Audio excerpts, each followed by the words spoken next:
আমি সোনালি, বয়স ২২ বছর। কলেজের ছুটির সময় আমি কয়েক দিনের জন্য ফুপির বাড়িতে গিয়েছিলাম, কারণ স্কুল বা কলেজের ছুটি হলে আমি সবসময় ফুপির বাড়িতেই যাই। এবারও আমি সেখানে গিয়েছিলাম। ফুপির পরিবার ছোট ছিল, ফুপি, ফুফাজি এবং তাদের মেয়ে দিব্যা। দিব্যা আমার থেকে ৩ বছরের ছোট, কিন্তু আমাদের দুজনের মধ্যে ভালো বন্ধুত্ব ছিল।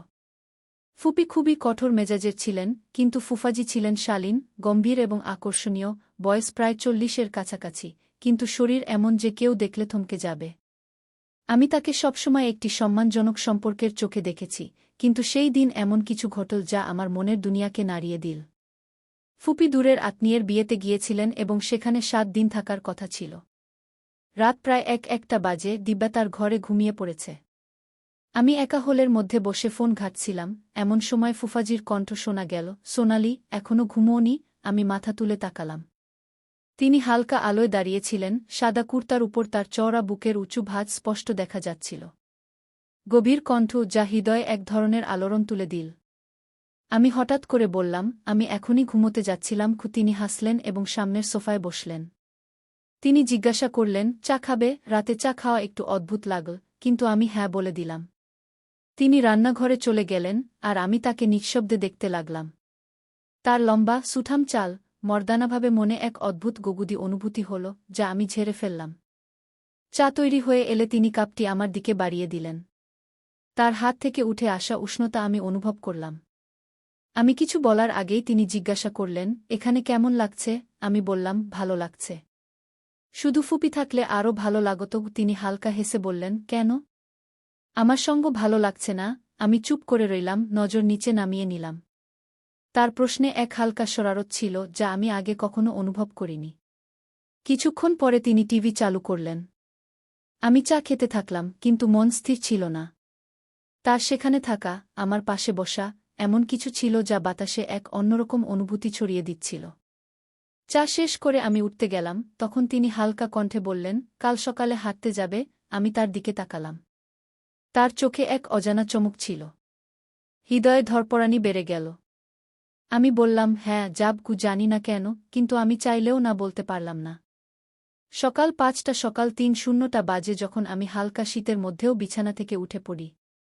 সম্ভবত এটাই প্রথমবার যখন আমি অ্যালার্ম ছাড়াই এত ভোরে জেগে উঠলাম।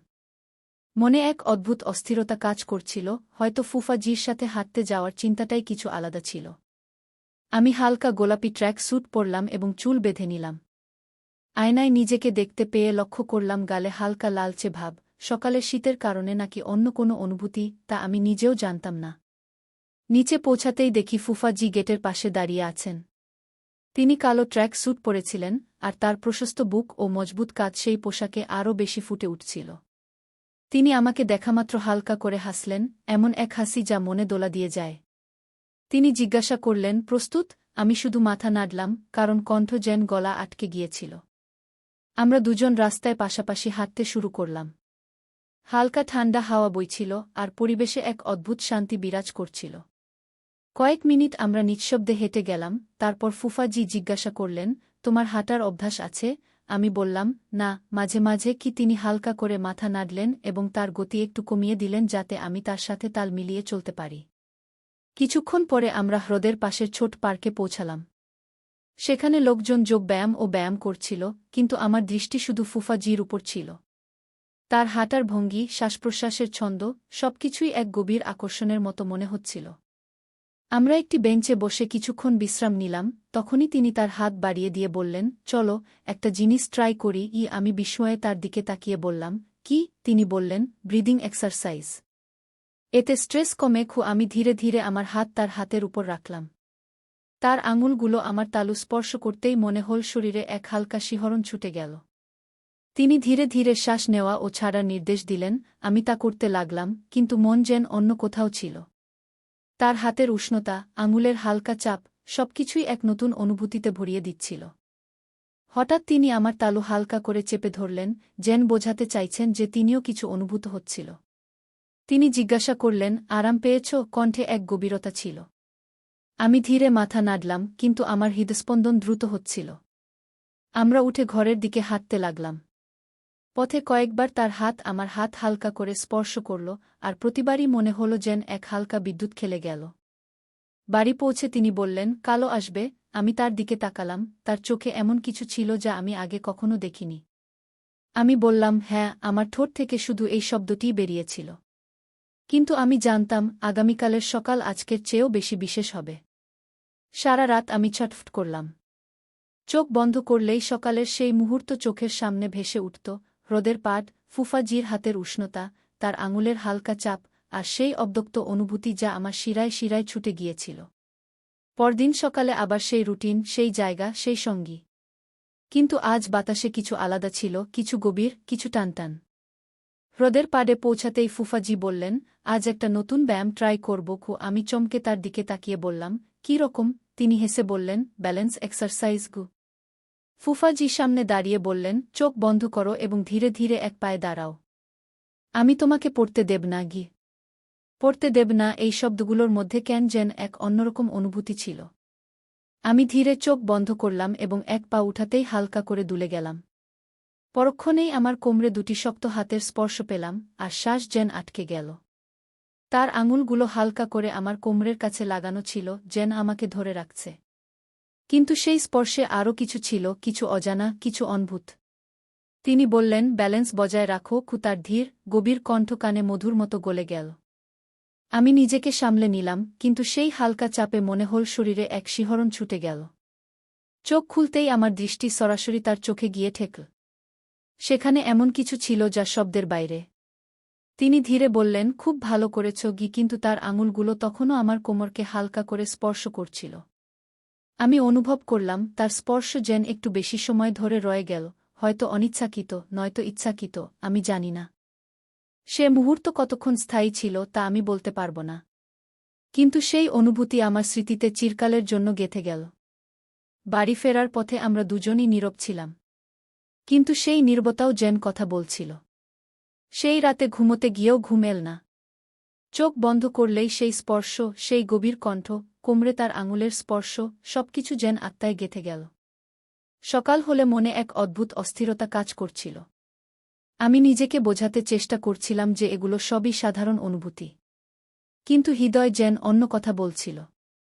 আজও আমরা একসাথে হাঁটতে গেলাম, কিন্তু আজ ফুফাজির মুখে এটি একটি হালকা শরম ছিল। তারা বলল, আজ কিছু নতুন চেষ্টা করব। আমি হালকা সংকোচের সাথে জিজ্ঞাসা করলাম, এখন কি? তারা বলল, ডিপ ব্রিদিং এক্সারসাইজ, কিন্তু এবার একটু কাছ থেকে, খুব কাছ থেকে। হৃদয় জোরে ধড়ফড় করে উঠল। ঝিলের কিনারে সেই একই বেঞ্চ ছিল, সেই একই হাওয়া ছিল, কিন্তু আজ মাহলে কিছু আলাদা ছিল, কিছু বেশি গভীর, কিছু বেশি অনকহা। তারা আমাকে সামনে দাঁড় করাল এবং নিজে আমার পিছনে এসে দাঁড়িয়ে বলল, এখন ধীরে ধীরে শ্বাস নাও, গভীর করে, আর ছেড়ে দাও। আমি ঠিক তাই করলাম, কিন্তু যেই আমি শ্বাস নিলাম, তাদের গরম শ্বাস আমার গলার কাছে অনুভূত হল। তারা বলল, নার্ভাস হজো না, শুধু ফিল করো। তাদের কণ্ঠ খুব কাছাকাছি ছিল, খুব গভীর। তাদের আঙুলগুলি আমার কাঁধে হালকা করে ঠেকল, এবং যেই আমি শ্বাস ছেড়ে দিলাম, তাদের ধরা একটু আরও স্থির হয়ে গেল। তাদের আঙুলের হালকা চাপ, তাদের শ্বাসের গরমাহট, সবকিছু হৃদয়ের ধড়ফড়ানি বেকাবু করে তুলছিল।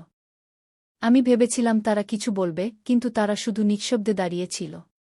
তাদের ধরা হালকা ছিল, কিন্তু এতটাও হালকা নয় যে কোনো প্রভাব ফেলবে না।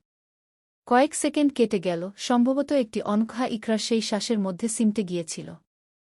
আমি চোখ খুললাম এবং ধীরে ধীরে তাদের থেকে দূরে সরে গেলাম।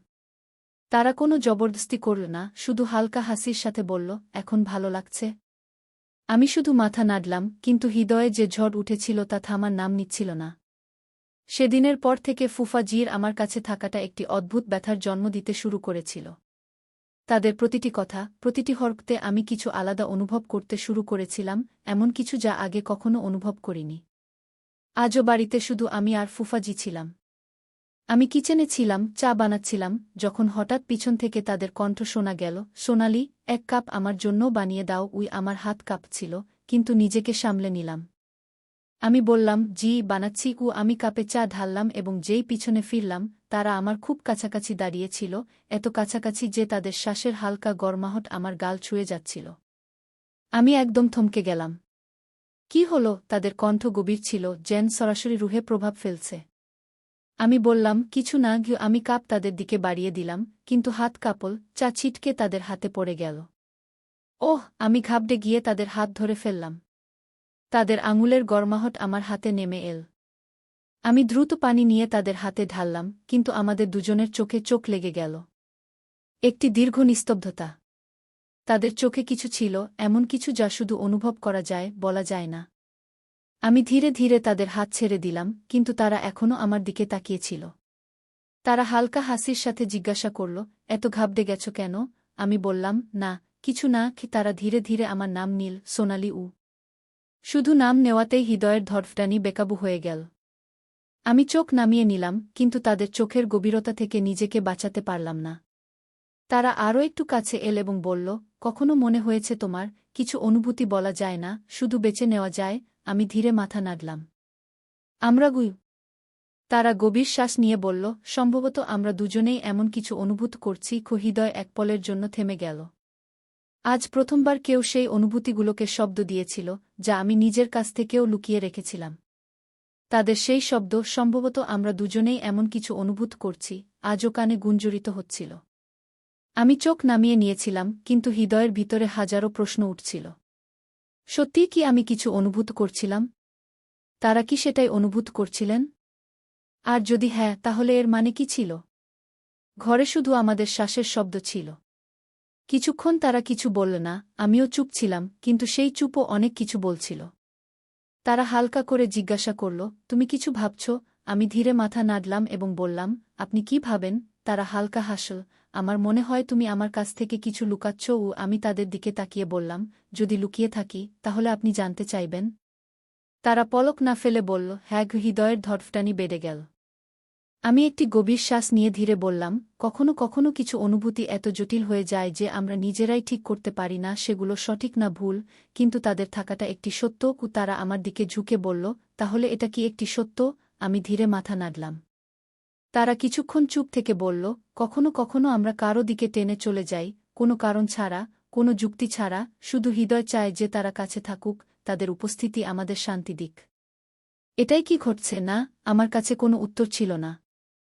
সোনালি, তারা আমার নাম নীল। যদি আমি বলি যে তোমার উপস্থিতিও আমাকে ঠিক তেমনি শান্তি দেয়া, তাহলে তুমি মানবে? আমি তাদের চোখে তাকালাম, সেখানে শুধু গভীরতা ছিল, কোনো প্রশ্ন নয়, কোনো সংকোচ নয়। আজ প্রথমবার মনে হলো যে যে অনুভূতিগুলো ভিতরে কোথাও চাপা ছিল, সেগুলো এখন খুলে শ্বাস নিতে শুরু করেছে। আমাদের মধ্যে কোনো শব্দ ছিল না, কিন্তু সম্ভবত শব্দেরও প্রয়োজন ছিল না, কারণ কিছু অনুভূতি শুধু অনুভব করা যায়, বলা যায় না। ইকরার হয়ে গিয়েছিল, কিন্তু এই ভালোবাসা সহজ ছিল না। সেই দিনের পর যখনই আমরা মুখোমুখি হতাম, হৃদয়ের ধড়ফড়ানি বেড়ে যেত, চোখ একে অপরকে খুঁজে বেড়াত, কিন্তু জবান নীরব থাকত। সম্ভবত আমরাও বুঝে গিয়েছিলাম যে এই পথ কোথাও যায় না। আজ ফুপি ফিরে আসছিলেন, অর্থাৎ এখন সেই খোলা আকাশ, সেই বেনাম অনুভূতি সব শেষ হতে চলেছে। সকালে যখন আমি আমার জিনিসপত্র গুছিয়ে নিচ্ছিলাম, তখনই দরজায় হালকা একটা টোকা পড়ল। আমি দরজা খুললাম, ফুফাজি সামনে দাঁড়িয়েছিলেন। তার চোখে সেই একই গভীরতা ছিল, কিন্তু আজ সেখানে ব্যথাও ছিল। তিনি বললেন, যাচ্ছ? আমি হালকা করে মাথা নাড়লাম, হ্যাঁ, এখন যেতেই হবে। কিছুক্ষণের জন্য তিনি নীরব থাকলেন, তারপর বললেন, সম্ভবত আমাদেরই বুঝতে হবে যে কিছু ভালোবাসা পূর্ণ হয় না। হৃদয়ে কিছু ভেঙে যাওয়ার শব্দ শুনলাম। আমি নিজেকে সামলে নিয়ে বললাম, আমাদের ভালোবাসা ভুল ছিল না, কিন্তু এটাকে পূর্ণ করা যায় না। তিনি ধীরে ধীরে আমার হাত ধরলেন, শেষবারের মতো। যদি কখনো আমার কথা মনে পড়ে, তবে শুধু এটাই মনে রেখো, আমিও তোমাকে কখনো ভুলতে পারব না। শ্বাস যেন থেমে গেল, হৃদয় চাইল সময় যেন এখানেই থেমে যায়। কিন্তু কিছু সম্পর্কের তহরির আগে থেকেই লেখা থাকে। আমি ধীরে ধীরে আমার হাত টেনে নিলাম, চোখে জল ছিল, কিন্তু তাকে গড়াতে দিলাম না। পিছনে ফিরে তাকালাম, তিনি সেখানেই দাঁড়িয়েছিলেন, কিছু না বলে শুধু আমাকে যেতে দেখছিলেন। দরজা বন্ধ হয়ে গেল, কিন্তু হৃদয়ের একটি অংশ সেখানেই থেকে গেল চিরতরে। আমাদের সুর অসম্পূর্ণ থেকে গেল, কিন্তু তার সুর আমাদের হৃদয়ে চিরকাল বাজবে। কিছু গল্প শেষ হয়ে গিয়েও শেষ হয় না, তারা হৃদয়ে বাস করে, স্মৃতিতে গুঞ্জরিত হয় এবং প্রতিটি মুহূর্তে জীবিত থাকে যখন আমরা কোনো অসম্পূর্ণ অনুভূতি অনুভব করি। সোনালি এবং ফুফা জির এই কাহিনীও তেমনি ছিল, একটি ভালোবাসা যা সব সীমা পার করতে পারত, কিন্তু বাস্তবতার শৃঙ্খলে বন্দী হয়ে গেল। কখনো কখনো কাউকে ভেঙে চাওয়াই যথেষ্ট, তাকে পাওয়া জরুরি নয়। যদি আপনি এই গল্পটি পছন্দ করেন তবে লাইক করুন, কমেন্ট করুন এবং চ্যানেলটি সাবস্ক্রাইব করতে ভুলবেন না। এমনি হৃদয় ছুঁয়ে যাওয়া গল্পের জন্য আমাদের সাথে থাকুন। আমি আপনাকে পরের গল্পে আবার দেখা করব।